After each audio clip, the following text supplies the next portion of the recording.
Hello friends, welcome to another new video. তো WB college অ্যাডমিশনের যে প্রক্রিয়া, সেটা যে আবেদন প্রক্রিয়া, সেটা কিন্তু এক্সটেন্ড করা হয়েছে।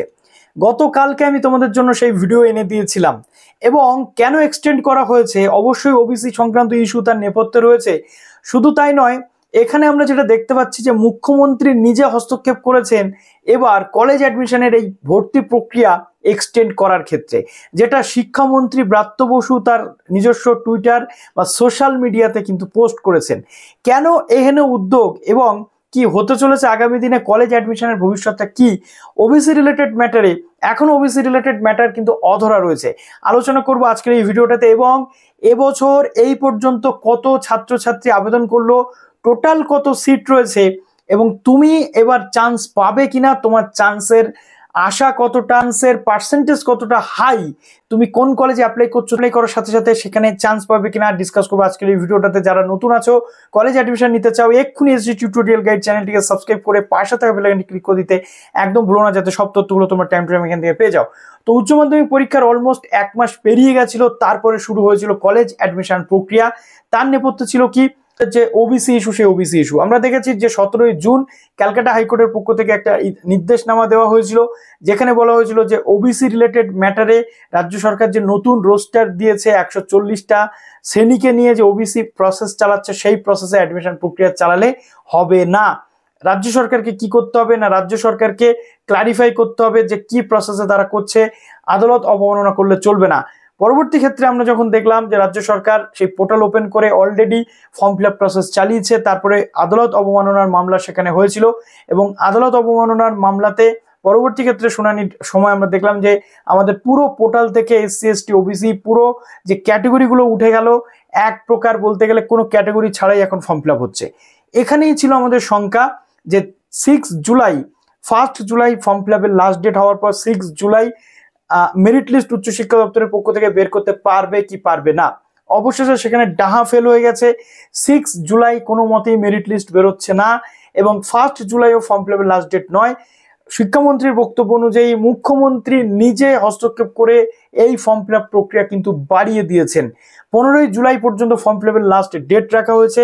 তার নেপথ্যে তিনি যে কারণ দেখিয়েছেন যে ছাত্রছাত্রীদের সুবিধার্থে এই জিনিসটা করা হয়েছে। এবং আমরা গতকালকেই বলেছিলাম যে সিট ভর্তি হচ্ছে না বা অ্যাপ্লিকেশন কম পড়েছে, ছাত্রছাত্রীদের সুবিধার জন্য এটা করা হয়েছে, এটা বলা হবে। আলটিমেটলি শিক্ষামন্ত্রী সেটাই বললেন, কিন্তু এর নেপথ্যে সবচেয়ে মেন কারণ যেটা, সেটা কিন্তু ওবিসি ইস্যু।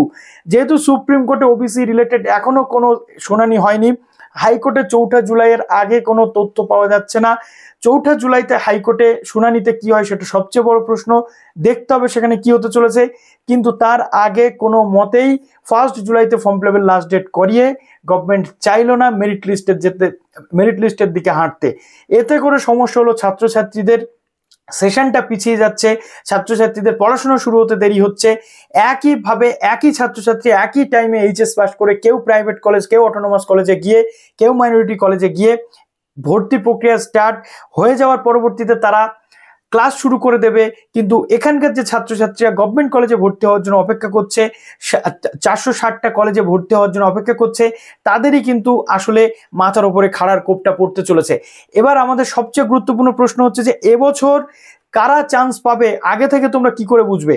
প্রথম কথা, এবছর টোটালি ফর্ম ফিল আপ হচ্ছে না। রাজ্যের টোটাল 9.5 লাখ সিট রয়েছে, মাত্র এই কদিনে এতদিনের মধ্যে ফর্ম ফিল আপ হয়েছে মাত্র 3,25,342 জন, যেটা শিক্ষামন্ত্রীর পক্ষ থেকে জানিয়েছেন।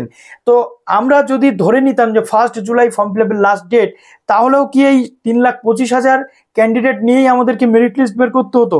তাহলে তো বলতে গেলে একটা কলেজে প্রচুর সিট ফাঁকা থাকবে, সেই সিটগুলো ভর্তি হবে কি করে? তাই যারা ভর্তি হতে চাইছো তাদের আমি বলবো যে দুশ্চিন্তার কোনো কারণ নেই। ম্যাক্সিমাম আর 15 দিনের মধ্যে কত অ্যাপ্লাই হবে, অ্যাপ্লিকেশন যা জমা হয় সেটা প্রথম 8 থেকে 9 দিনের মধ্যেই জমা হয়। এখানে আমরা দেখতে পাচ্ছি 3,25,000 মাত্র রেজিস্ট্রেশন হয়েছে, এবং সেখানে আমরা যেটা দেখতে পাচ্ছি 3,25,000-এর মধ্যে ক্যান্ডিডেটদের যে সিট রয়েছে, আমি ধরে নিচ্ছি সেটা ডাবল হতে পারে, বা 6 থেকে 7 লাখ কোর্সে আবেদন হতে পারে। কিন্তু 6 থেকে 7 লাখ কোর্সে আবেদন হলেও একটা ক্যান্ডিডেট সেটা 5 থেকে 6টা করে কোর্সে আবেদন করছে, কিন্তু আলটিমেটলি সে ভর্তি হবে একটা কোর্সে।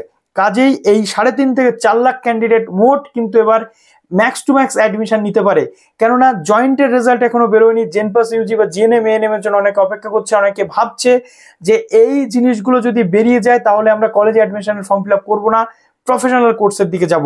কিন্তু সেই জায়গাতেও তো গেরো জড়িয়ে আছে, সেই জায়গাতেও তো ওবিসি সংক্রান্ত সমস্যার জন্য সেই জটগুলো ছাড়াচ্ছে না। তাহলে 9.5 লাখ আসনের মধ্যে যদি 4 লাখ ভর্তি হয়, 60% ওপরে কিন্তু আসন এবার ফাঁকা থাকতে চলেছে। তাই চিন্তার কোনো কারণ নেই, ভর্তি তোমরা সবাই হতে পারবে। সমস্যা হবে সেটা হচ্ছে একটু দেরিতে ভর্তি হলে তোমাদের পড়াশোনা শুরু হতে দেরি হবে, সেমিস্টার চলে আসবে, তোমরা প্রপারলি ফার্স্ট সেমিস্টার পরীক্ষা দিতে পারবে না। এবং এই ফার্স্ট সেমিস্টারের যে দেরি হওয়ার জের, এটা একদম 6 সেমিস্টার পর্যন্ত তোমাদের টানতে হবে। তো এই হচ্ছে পুরো মোদ্দা কথা। ওকে, এবং গভর্নমেন্ট যেটা বলে দিল যে এখনো পর্যন্ত এত রেজিস্ট্রেশন হয়েছে, ছাত্রছাত্রীদের সুবিধার্থে আমরা ডেট বাড়ালাম, কিন্তু এতে ছাত্রছাত্রীদের আলটিমেটলি সুবিধা কতটা হলো? আমার যেটা মনে হয় অসুবিধাটাই বেশি হলো।